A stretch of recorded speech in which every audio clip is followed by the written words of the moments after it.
kesempatan untuk bertemu ya.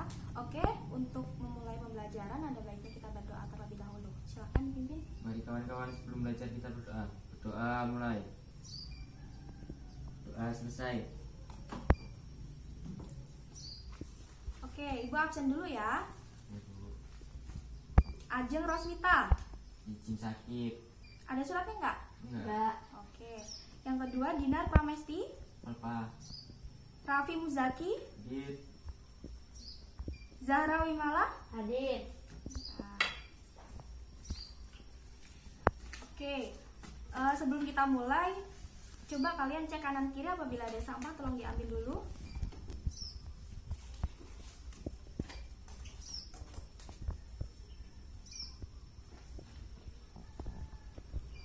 Kita kemarin kan udah belajar tentang apa? Ada yang masih ingat nggak kita kemarin belajar tentang apa? Sistem gerak. Oh ya benar. Kita kemarin udah belajar tentang sistem gerak. Masih ingat nggak apa itu sistem gerak? Malah coba. Sistem gerak adalah kerjasama antara organ-organ gerak sehingga bisa menciptakan gerakan untuk membantu aktivitas manusia. Iya benar. Kasih aplaus dulu buat Mala karena dia masih ingat tuh kemarin kita belajar tentang apa. Nah, benar kata Mala tadi, sistem gerak adalah kerjasama antara organ-organ gerak sehingga akan menimbulkan suatu gerakan yang berguna untuk aktivitas manusia. Nah, di dalam sistem gerak itu tuh ada yang namanya tulang. Nah, tulang-tulang itu ada yang tahu nggak fungsi tulang itu apa? Menopang tubuh. Oh ya, menopang tubuh, bener Raffi. Selain untuk menopang tubuh, ternyata tulang itu untuk memberikan bentuk tubuh. Selain itu juga tulang itu berfungsi untuk melindungi organ-organ dalam seperti jantung dan paru-paru. Di mana ternyata jantung dan paru-paru itu ada fungsinya juga, yaitu sistem peredaran darah, salah satunya yang kita akan pelajari hari ini. Manfaat yang akan kita dapat dari kita mempelajari sistem peredaran darah. Nah, kita belajar tentang sistem peredaran darah, manfaatnya adalah kita tuh dapat mengetahui organ-organ apa yang berkaitan dengan sistem peredaran darah. Kemudian kita lebih bersyukur dengan adanya organ-organ tersebut sehingga kita tetap dapat menjalankan proses kehidupan kita. Nah, selain itu juga ternyata di sistem peredaran darah itu kan ada yang namanya pertukaran antara oksigen dan karbon dioksida kan di dalam sistem peredaran darah itu. Nah, karbon dioksida oksigen akan diserap oleh tubuh kita, sedangkan karbon dioksida itu akan dikeluarkan oleh tubuh kita melalui yang namanya adalah sistem respirasi atau sistem pernafasan, di mana ternyata karbon dioksida itu berguna untuk makhluk hidup yang lain, yaitu tumbuhan. Nah, karbon dioksida itu pada tumbuhan itu bermanfaat untuk proses yang namanya adalah proses fotosintesis. Nah, fotosintesis itu ternyata memerlukan yang namanya karbon dioksida yang dikeluarkan oleh manusia. Dan di tumbuhan itu juga melalui proses fotosintesis dia akan menghasilkan yang namanya adalah oksigen. Dan oksigen itu juga ternyata berguna untuk manusia. Nah, oksigen kan biasanya dihirup oleh manusia itu kan. Nah, oksigen itu ternyata berguna bagi manusia, yaitu untuk menjalankan sistem peredaran darah. Nah, tujuan dari pembelajaran kita hari ini yang pertama adalah Ibu pengennya kalian itu mampu menjelaskan apa yang namanya sistem peredaran darah. Terus yang kedua, kalian tahu nih apa sih komponen-komponen sistem peredaran darah, kemudian gimana sih prosesnya gitu ya. Oke. Nah, yang pertama adalah sistem peredaran darah. Nah, ternyata sistem peredaran darah itu ada beberapa komponen. Yang pertama adalah darah, yang kedua itu jantung, yang ketiga itu pembuluh darah. Yang pertama darah. Nih, kalau seandainya Ibu ngomong tentang darah, apa yang ada di pikiran kalian? Yang bisa tunjuk tangan. Ya, Bu. Apa? Ya, Raffi. Berwarna merah. Ya. Terus malah, tahu nggak? Berbentuk cair. Nah, benar sekali, tetapi Ibu akan menjelaskan lebih detail lagi.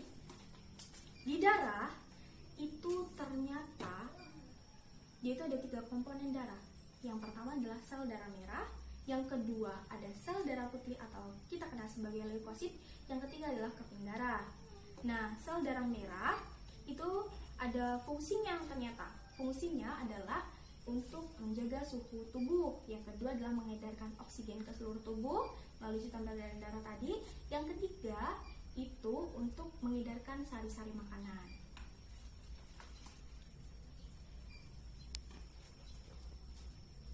Nah, tadi kan Mala udah bilang nih, Raffi udah bilang ya, ternyata yang tadi sel darah itu katanya berwarna merah. Ternyata tidak semua sel darah itu tuh berwarna merah, tergantung komponen-komponen atau jenisnya.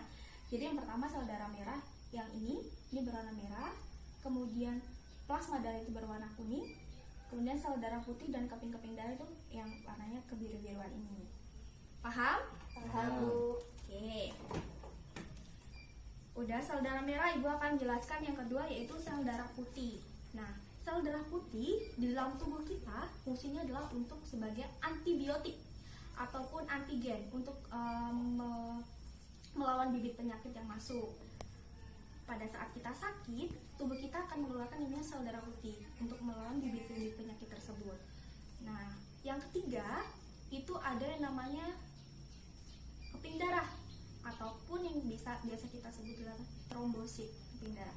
Nah, keping darah dalam tubuh kita itu ternyata berfungsi untuk pada saat kita terluka ataupun kita terkena benda-benda tajam kayak silet, pisau dan lain sebagainya, itu kan darah terus mengucur nih, ya kan? Nah, si trombosit ini berguna untuk menahan darah agar tidak selalu mengucur. Biasanya kan kalau darah itu lama-kelamaan dia itu akan berhenti kan, nggak netes lagi. Nah, itu tuh ternyata adalah fungsi dari kerja si namanya trombosit. Tuh. Penyembuhan luka itu adalah kerja si trombosit. Nah, gue pengen kasih tahu kalian nih, ini adalah proses pembekuan darah pada saat kita terluka.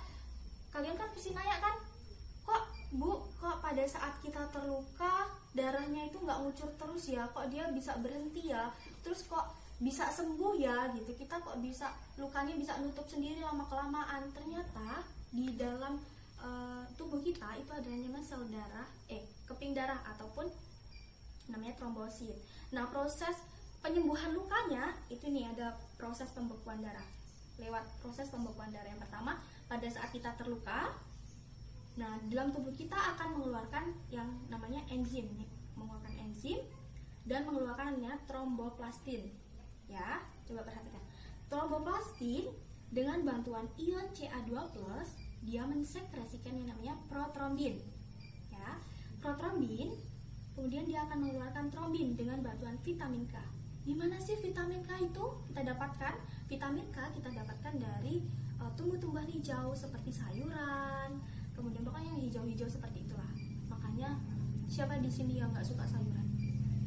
Suka semua. Alhamdulillah. Berarti tubuh kita bisa menjalankan namanya proses pembekuan darah. Kalau kita terluka biar cepat sembuh. Kemudian trombin ini akan mengeluarkan fibrinogen, calon si fibrin.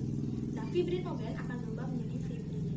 Fibrin itu benang-benang halus untuk menutup luka. Jadi kalau kita terluka, lama-kelamaan luka itu menutup karena adanya fibrin. Paham? Paham. Bu, sampai sini ada yang ingin ditanyakan? Enggak, Bu. Oke, berarti paham ya?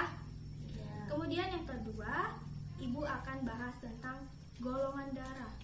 Ternyata dalam tubuh kita itu ada yang namanya golongan darah. Di sini ada tahu nggak? Golongan darah kita itu apa aja sih? Sistem golongan darah kita? Nggak tahu, Bu. Oke, nggak tahu ya. Jadi golongan darah kita itu didapatkan melalui antigen-antigen itu agglutinogen dan agglutinin. Itu ada beberapa golongan darah. Yang pertama golongan darah O.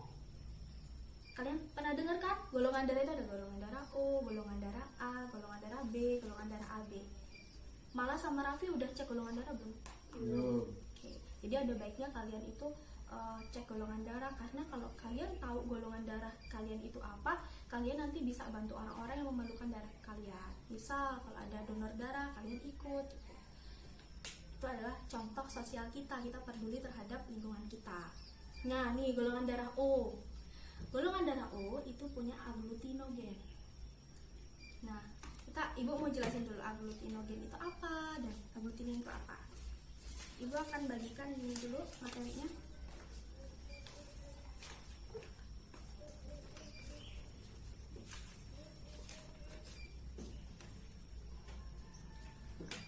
Nah, agglutinin adalah substansi yang menyebabkan agglutinasi sel ataupun serum yang biasanya kalau kalian nanti tes darah, agglutinin itu kayak serumnya untuk mendeteksi golongan darah kita itu apa. apa gitu ya. Terus agglutinogen itu tuh antigen yang ada di dalam tubuh kita untuk membuat sel itu peka terhadap penggumpalan darah gitu.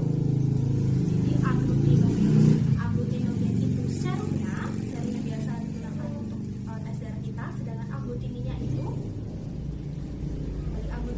adalah serumnya, sedangkan agglutinogen itu antigen yang dalam tubuh kita. Nah, golongan darah O dia itu tidak mempunyai agglutinogen. Maksudnya tidak mempunyai agglutinogen, dia itu gini. Dia bisa mendonorkan darah dia yang punya golongan darah O ini bisa mendonorkan golongan darah dia ke golongan darah A, B, dan O ya. Tetapi dia itu tidak bisa menerima golongan darah A, B. Dia hanya bisa menerima golongan darah O saja.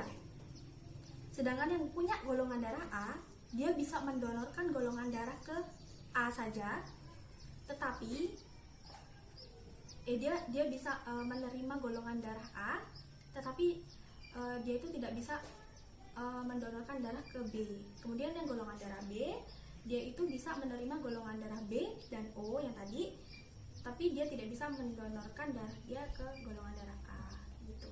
Kalau AB, dia itu punya agglutinogen A dan B dan punya agglutinin 0. Maksudnya di sini golongan darah AB itu dia itu bisa menerima semua golongan darah O, A, dan B, tetapi dia itu tidak bisa mendonorkan golongan darah dia selain golongan darah AB saja. Bedanya O sama AB, kalau O itu tidak punya agglutinogen, kalau AB itu punya agglutinogen A dan B tetapi tidak punya agglutinin, ya kan? Sehingga golongan darah O itu disebut sebagai donor universal. Dia bisa donorin ke golongan darah A, golongan darah B, bahkan ke golongan darah O yang sama tadi. Sedangkan golongan AB, dia tidak bisa mendonorkan golongan darah dia ke semua golongan darah yang lain, kecuali AB aja yang sama dia. Tetapi dia bisa menerima nih golongan darah dari golongan darah A, B, dan O. Paham sampai sini? Paham. Ada yang disampaikan nggak? Ya. Sekarang kita masuk ke yang kedua, komponen darah yang kedua itu ada jantung. Jadi jantung kita berfungsi untuk memompa darah ke seluruh tubuh. Di dalam jantung ini ternyata ada dibagi menjadi dua bagian, sebelah kanan dan sebelah kiri. Nah, di dalam jantung itu dibagi menjadi 4 ruang, yaitu 2 serambi atau disebut dengan atrium dan 2 bilik yang disebut dengan ventricle. Nah, 2 serambi adalah tempat lewat darah dari luar jantung menuju ke bilik, sedangkan yang bilik adalah dari serambi ke bilik gitu. Terus selanjutnya ini adalah gambar jantung kita. Tampak depannya seperti ini, tampak belakangnya seperti ini. Oke. Nih, jantung adalah organ yang berfungsi sebagai alat pemompa darah yang terdiri dari 2 pompa yang terpisah, yaitu jantung yang kanan yang memompa melalui paru-paru dan jantung yang kiri yang memompa darah menuju arteri, vena, dan kapiler.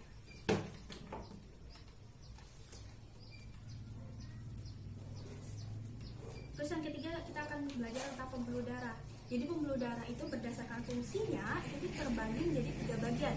Yang pertama arteri, vena, dan kapiler. Arteri adalah pembuluh nadi dan vena adalah pembuluh bali. Nah, arteri itu dia itu akan membawa darah yang kaya oksigen dari jantung ke paru-paru, sedangkan kalau vena itu darah yang kaya membawa darah yang kaya karbon dioksida dari bagian tubuh kita. Nih, perbedaan dari arteri dan vena. Ini ya. Tahu bentuknya kan? Tahu. Nih, contohnya. Kemudian perbedaan antara arteri dan vena. Pasti kalian bertanya-tanya apa sih perbedaannya, Bu? Gitu kan. Kalau dilihat dari dindingnya, jadi arteri itu dia tebal dan elastis. Dia bisa dibengkok-bengkokkan dan lain sebagainya. Kalau ibaratnya di dalam keseharian kita kayak apa ya, kayak elastis lah, dia mudah dibentuk. Kalau vena itu tipis dan kurang elastis. Ini perbedaannya yang pertama, dilihat dari dindingnya. Kemudian arah aliran dia itu kalau arteri meninggalkan jantung. Kalau vena dia menuju jantung, kan? Kalau tekanannya, kalau arteri itu kuat, kalau terpotong darah itu dia memancar keluar. Kalau yang vena dia lemah, kalau terpotong darahnya itu hanya menetes saja, tidak memancar. Kemudian darah di dalamnya, arteri ini banyak mengandung oksigen. Ibu udah jelaskan yang tadi bahwa arteri itu akan membawa darah yang kaya oksigen.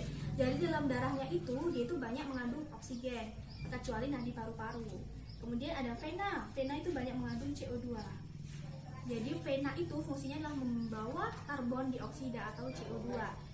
Kemudian letaknya, arteri itu lebih ke dalam. Kalau vena dekat permukaan tubuh, bisa kita lihat venanya seperti ini. Yang bisa kita lihat. Coba perhatikan tangan kalian, bisa kalian lihat arteri itu yang mana, vena itu yang mana. Oke. Kemudian klep, hanya satu pada pangkal. Kemudian kalau vena itu banyak klepnya, terdapat di sepanjang vena. Ya, kita udah belajar tentang 3 komponen darah. Kita udah memahami tujuan dari pembelajaran kita. Sampai sini ada yang ingin ditanyakan? Enggak, Bu. Tidak, Bu. Tidak ada ya. Oke, kalau nggak ada yang tanya, Ibu mau nanya. Gak apa-apa ya. Bu. Kalau ada yang bisa jawab, langsung tunjuk tangan aja. Yang pertama, ada berapa sih jenis darah berdasarkan fungsinya? Ayo, siapa yang bisa jawab, tunjuk tangan. Aku. Ayah malah. Darah ada 3 macam. Sel darah merah, eritrosit, mengangkut oksigen dari jantung ke seluruh tubuh, pengangkut sari-sari makanan. 2. Sel darah putih, leukosit, membunuh kuman atau sebagai antibodi di dalam tubuh. 3. Keping darah, trombosit, untuk melakukan mekanisme pembekuan darah. Nah, jadi cukup jelas ya apa yang udah disampaikan kepada saudari Mala. Jadi udah bagus. Kasih hapus dulu dong buat Mala. Nah, Mala kan tadi udah menjelaskan tentang namanya trombosit atau keping darah. Nah, keping darah itu berfungsi untuk namanya tadi pembekuan darah, kan? Proses pembekuan darah di dalam tubuh kita. Coba Raffi ini jelasin gimana sih proses pembekuan darah di dalam tubuh kita sehingga pada saat kita terluka, darah itu tuh nggak memancar terus tubuh kita luka tadi itu lama-kelamaan akan sembuh. Gimana prosesnya, silakan. Ketika jaringan rusak atau luka, tubuh mengeluarkan tromboplastin dengan bantuan enzim. Ya. Kemudian tromboplastin mensekresikan prototrombin dengan bantuan ion Ca2+. Terus? Kemudian protombin mengeluarkan trombosin dengan bantuan vitamin K. Ya. Trombin akan mensekresikan fibrinogen, kemudian fibrinogen akan berubah menjadi fibrin. Nah, fibrin adalah benang-benang halus untuk proses penutupan atau penyembuhan luka. Oke, beri aplaus dulu untuk Raffi. Bagus jawabannya. Yang ketiga, yang terakhir nih, Ibu mau nanya. Kan Ibu tadi udah menjelaskan tentang pembuluh darah tuh. Jadi pembuluh darah itu ada berapa sih? Coba Malah. Ada 2 macam. Pembuluh nadi atau arteri. Pembuluh nadi adalah pembuluh yang membawa darah dari jantung dan umumnya mengandung banyak oksigen. Pembuluh balik vena. Pembuluh balik adalah pembuluh yang membawa darah kembali ke jantung yang umumnya mengandung karbon dioksida. Oke, bener. Kasih hapus dulu pun salah. Jadi Malah udah jelasin 2 nih, ternyata kurang 1. Yang 1 adalah kapiler darah. Oke, yang berfungsi untuk jalannya proses darah tadi. Oke, udah. Ibu udah jelasin semuanya. Dari sini ada yang ingin ditanyakan nggak? Nggak ada ya? Udah jelas berarti ya? Jelas. Oke, alhamdulillah kita udah di penghujung pembelajaran kita. Semoga pembelajaran kita hari ini dapat bermanfaat untuk kita dan lingkungan kita sekitar. Apabila tidak ada yang ditanyakan, Ibu akhiri. Wassalamualaikum warahmatullahi wabarakatuh. Waalaikumsalam warahmatullahi wabarakatuh. Manfaat yang akan kita dapat dari kita mempelajari sistem peredaran darah. Nah, kita belajar tentang sistem peredaran darah, manfaatnya adalah kita tuh dapat mengetahui bersyukur dengan adanya organ-organ tersebut, sehingga kita tetap dapat menjalankan proses kehidupan kita. Nah, selain itu juga ternyata di sistem peredaran darah itu kan ada yang namanya pertukaran antara oksigen dan karbon dioksida kan di dalam sistem peredaran darah itu. Nah, karbon dioksida oksigen akan diserap oleh tubuh kita, sedangkan karbon dioksida itu akan dikeluarkan oleh tubuh kita melalui yang namanya adalah sistem respirasi atau sistem pernafasan, di mana ternyata karbon dioksida itu berguna untuk makhluk hidup yang lain, yaitu tumbuhan. Nah, karbon dioksida itu pada tumbuhan itu bermanfaat untuk proses yang namanya adalah proses fotosintesis. Nah, fotosintesis itu ternyata memerlukan yang namanya karbon dioksida yang dikeluarkan oleh manusia. Dan di tumbuhan itu juga melalui proses fotosintesis dia akan menghasilkan yang namanya adalah oksigen. Dan oksigen itu juga ternyata berguna untuk manusia. Nah, oksigen kan biasanya dihirup oleh manusia itu kan. Nah, oksigen itu ternyata berguna bagi manusia, yaitu untuk menjalankan ini sistem peredaran darah. Nah, tujuan dari pembelajaran kita hari ini yang pertama adalah Ibu pengennya kalian itu mampu menjelaskan apa yang namanya sistem peredaran darah. Terus yang kedua, kalian tahu nih apa sih komponen-komponen sistem peredaran darah, kemudian gimana sih prosesnya gitu ya. Oke. Nah, yang pertama adalah sistem peredaran darah. Nah, ternyata sistem peredaran darah itu ada beberapa komponen. Yang pertama adalah darah, yang kedua itu jantung, yang ketiga itu pembuluh darah. Yang pertama darah. Nih, kalau seandainya Ibu ngomong tentang darah, apa yang ada di pikiran kalian? Yang bisa tunjuk tangan. Ibu, Apa? Ya, Raffi. berwarna merah. Ya. Terus malah, tahu nggak? Berbentuk cair. Nah, benar sekali, tetapi Ibu akan menjelaskan lebih detail lagi. Di darah itu ternyata dia itu ada 3 komponen darah. Yang pertama adalah sel darah merah, yang kedua ada sel darah putih atau kita kenal sebagai leukosit, yang ketiga adalah keping darah. Nah, sel darah merah itu ada fungsinya ternyata. Fungsinya adalah untuk menjaga suhu tubuh. Yang kedua adalah mengedarkan oksigen ke seluruh tubuh melalui sistem peredaran darah tadi. Yang ketiga itu untuk mengedarkan sari-sari makanan.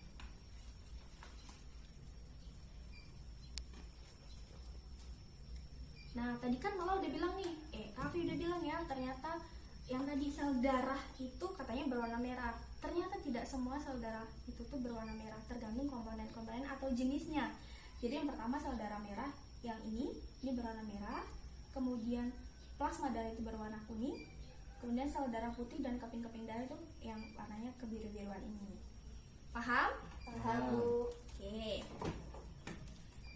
Udah sel darah merah, Ibu akan jelaskan yang kedua yaitu sel darah putih. Nah, sel darah putih di dalam tubuh kita fungsinya adalah untuk sebagai antibiotik ataupun antigen untuk melawan bibit penyakit yang masuk. Pada saat kita sakit, tubuh kita akan mengeluarkan namanya sel darah putih untuk melawan bibit-bibit penyakit tersebut. Nah, yang ketiga itu ada yang namanya keping darah ataupun yang biasa kita sebut adalah trombosit, keping darah. Nah, keping darah dalam tubuh kita itu ternyata berfungsi untuk pada saat kita terluka ataupun kita terkena benda-benda tajam kayak silet, pisau dan lain sebagainya, itu kan darah terus mengucur nih, ya kan? Nah, si trombosit ini berguna untuk menahan darah agar tidak selalu mengucur. Biasanya kan kalau darah itu lama-kelamaan dia itu akan berhenti kan, nggak netes lagi. Nah, itu tuh ternyata adalah fungsi dari kerja si namanya trombosit. Tuh. Penyembuhan luka itu adalah kerja si trombosit. Nah, gue pengen kasih tahu kalian nih, ini adalah proses pembekuan darah pada saat kita terluka. Kalian kan pasti nanya kan, kok pada saat kita terluka darahnya itu nggak ngucur terus ya, kok dia bisa berhenti ya, terus kok bisa sembuh ya gitu, kita kok bisa lukanya bisa nutup sendiri lama kelamaan. Ternyata di dalam tubuh kita itu ada namanya sel darah, keping darah ataupun namanya trombosit. Nah, proses penyembuhan lukanya itu nih ada proses pembekuan darah. Lewat proses pembekuan darah yang pertama pada saat kita terluka, Nah, dalam tubuh kita akan mengeluarkan yang namanya enzim, dan mengeluarkannya tromboplastin. Ya, coba perhatikan. Tromboplastin dengan bantuan ion Ca2+, dia mensekresikan yang namanya protrombin. Ya, protrombin, kemudian dia akan mengeluarkan trombin dengan bantuan vitamin K. Di mana sih vitamin K itu kita dapatkan? Vitamin K kita dapatkan dari tumbuh-tumbuhan hijau seperti sayuran, kemudian pokoknya yang hijau-hijau seperti itulah. Makanya siapa di sini yang nggak suka sayuran? Suka semua. Alhamdulillah. Berarti tubuh kita bisa menjalankan namanya proses penumpahan darah. Kalau kita terluka biar cepat sembuh. Kemudian trombin ini akan mengeluarkan fibrinogen, calon si fibrin. Nah, fibrinogen akan berubah menjadi fibrin. Fibrin itu benang-benang halus untuk menutup luka. Jadi kalau kita terluka, lama-kelamaan luka itu menutup karena adanya fibrin. Paham? Paham. Bu, sampai sini ada yang ingin ditanyakan? Enggak, Bu. Oke, berarti paham ya? Ya. Kemudian yang kedua, Ibu akan bahas tentang golongan darah. Ternyata dalam tubuh kita itu ada yang namanya golongan darah. Di sini ada tahu nggak? Golongan darah kita itu apa aja sih? Sistem golongan darah kita? Nggak tahu, Bu. Oke, nggak tahu ya. Jadi golongan darah kita itu didapatkan melalui antigen-antigen, itu agglutinogen dan agglutinin. Itu ada beberapa golongan darah. Yang pertama golongan darah O. Kalian pernah dengar kan? Golongan darah itu ada golongan darah O, golongan darah A, golongan darah B, golongan darah AB. Malah sama Raffi udah cek golongan darah belum? Belum. Oke. Jadi ada baiknya kalian itu cek golongan darah, karena kalau kalian tahu golongan darah kalian itu apa, kalian nanti bisa bantu orang-orang yang memerlukan darah kalian. Misal kalau ada donor darah, kalian ikut. Itu adalah contoh sosial kita peduli terhadap lingkungan kita. Nah, nih golongan darah O. Golongan darah O itu punya agglutinogen. Nah, Ibu mau jelasin dulu agglutinogen itu apa dan agglutinin itu apa. Ibu akan bagikan ini dulu materinya.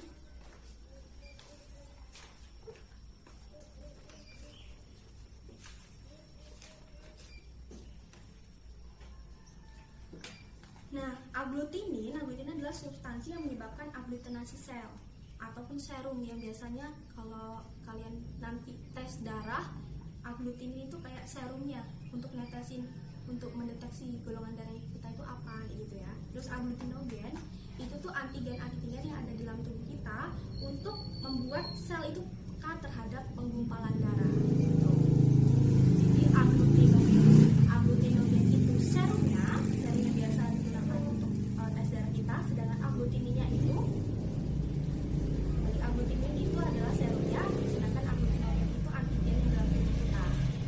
Nah, golongan darah O dia itu tidak mempunyai agglutinogen. Maksudnya tidak mempunyai agglutinogen, dia itu gini, dia bisa mendonorkan darah dia yang punya golongan darah O ini, bisa mendonorkan golongan darah dia ke golongan darah A, B, dan O ya. Tetapi dia itu tidak bisa menerima golongan darah A, B. Dia hanya bisa menerima golongan darah O saja. Sedangkan yang punya golongan darah A, dia bisa mendonorkan golongan darah ke A saja. Tetapi dia bisa menerima golongan darah A, tetapi dia itu tidak bisa mendonorkan darah ke B. Kemudian yang golongan darah B, dia itu bisa menerima golongan darah B dan O yang tadi, tapi dia tidak bisa mendonorkan darah dia ke golongan darah A gitu. Kalau AB, dia itu punya agglutinogen A dan B dan punya agglutinin 0. Maksudnya di sini golongan darah AB itu dia itu bisa menerima semua golongan darah O, A, dan B, tetapi dia itu tidak bisa mendonorkan golongan darah dia selain golongan darah AB saja. Bedanya O sama AB, kalau O itu tidak punya agglutinogen, kalau AB itu punya agglutinogen A dan B tetapi tidak punya agglutinin, ya kan? Sehingga golongan darah O itu disebut sebagai donor universal. Dia bisa donorin ke golongan darah A, golongan darah B, bahkan ke golongan darah O yang sama tadi. Sedangkan golongan AB, dia tidak bisa mendonorkan golongan darah dia ke semua golongan darah yang lain. kecuali AB aja yang sama dia. Tetapi dia bisa menerima nih golongan darah dari golongan darah A, B, dan O. Paham sampai sini? Paham, Bu. Ada yang ditanyakan nggak? Sekarang kita masuk ke yang kedua, komponen darah yang kedua itu ada jantung. Jadi jantung kita berfungsi untuk memompa darah ke seluruh tubuh. Di dalam jantung ini ternyata ada dibagi menjadi dua bagian, sebelah kanan dan sebelah kiri. Nah, di dalam jantung itu dibagi menjadi 4 ruang, yaitu 2 serambi atau disebut dengan atrium dan 2 bilik yang disebut dengan ventricle. Nah, 2 serambi adalah tempat lewat darah dari luar jantung menuju ke bilik, sedangkan yang bilik adalah dari serambi ke bilik, kayak gitu. Terus selanjutnya ini adalah gambar jantung kita. Tampak depannya seperti ini, tampak belakangnya seperti ini. Oke. Nih, jantung adalah organ yang berfungsi sebagai alat pemompa darah yang terdiri dari 2 pompa yang terpisah, yaitu jantung yang kanan yang memompa melalui paru-paru dan jantung yang kiri yang memompa darah menuju arteri, vena, dan kapiler.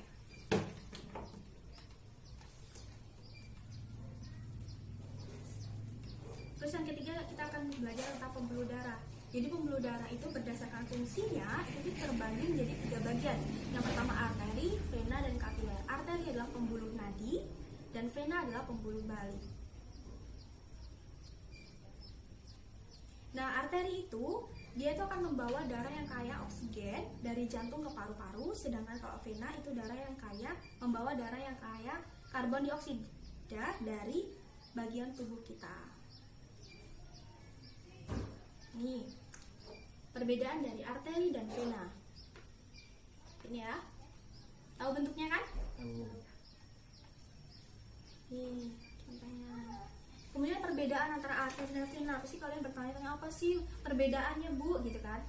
Kalau dilihat dari dindingnya, jadi arteri itu dia tebal dan elastis.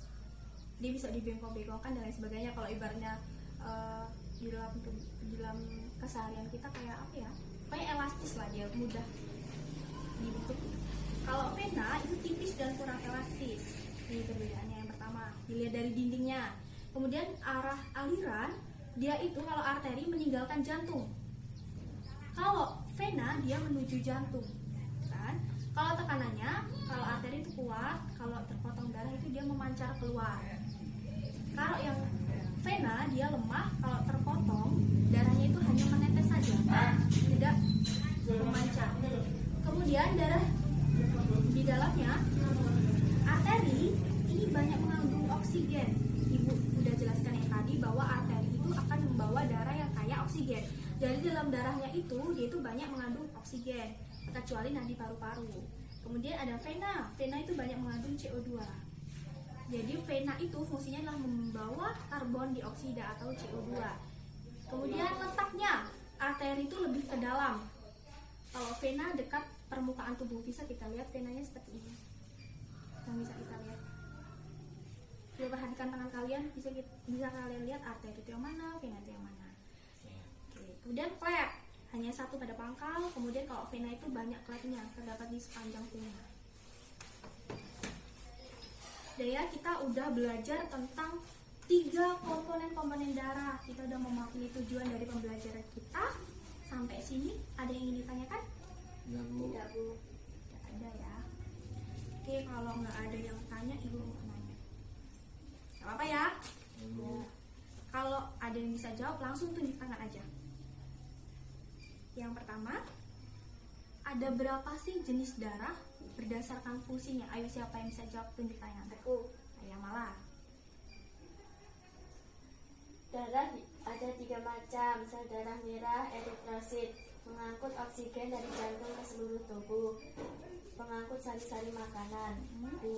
Sel darah putih, leukosit, membunuh kuman atau sebagai antibodi di dalam tubuh. 3. Keping darah, trombosit, untuk melakukan mekanisme pembekuan darah. Nah, jadi cukup jelas ya apa yang udah disampaikan kepada saudari malah. Jadi udah bagus. Kasih hapus dulu dong untuk Mala.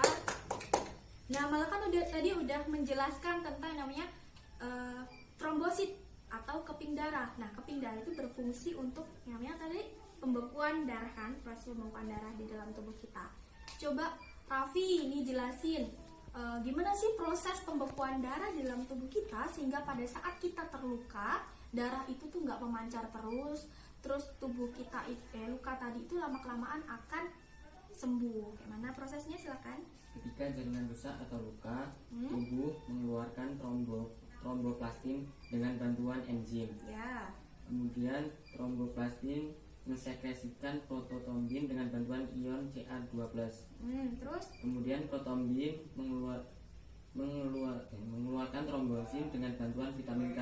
ya. Trombin akan mensekresikan fibrinogen, kemudian fibrinogen akan berubah menjadi fibrin. Nah, fibrin adalah benang-benang halus untuk proses penutupan atau penyembuhan luka. Oke, beri aplaus dulu untuk Raffi. Bagus jawabannya. Yang ketiga, yang terakhir nih, Ibu mau nanya. Kan Ibu tadi udah menjelaskan tentang pembuluh darah tuh. Jadi pembuluh darah itu ada berapa sih? Coba Mala. Ada 2 macam. Pembuluh nadi atau arteri. Pembuluh nadi adalah pembuluh yang membawa darah dari jantung dan umumnya mengandung banyak oksigen. Pembuluh balik vena. Pembuluh balik adalah pembuluh yang membawa darah kembali ke jantung yang umumnya mengandung karbon dioksida. Oke, bener. Kasih hapus dulu pun salah. Jadi Mala udah jelasin 2 nih, ternyata kurang 1. Yang satu adalah kapiler darah. Oke, yang berfungsi untuk jalannya proses darah tadi. Oke, Ibu udah jelasin semuanya. Dari sini ada yang ingin ditanyakan nggak? Nggak ada ya? Udah jelas berarti ya? Oke, alhamdulillah kita udah di penghujung pembelajaran kita. Semoga pembelajaran kita hari ini dapat bermanfaat untuk kita dan lingkungan kita sekitar. Apabila tidak ada yang ditanyakan, Ibu akhiri. Wassalamualaikum warahmatullahi wabarakatuh. Waalaikumsalam warahmatullahi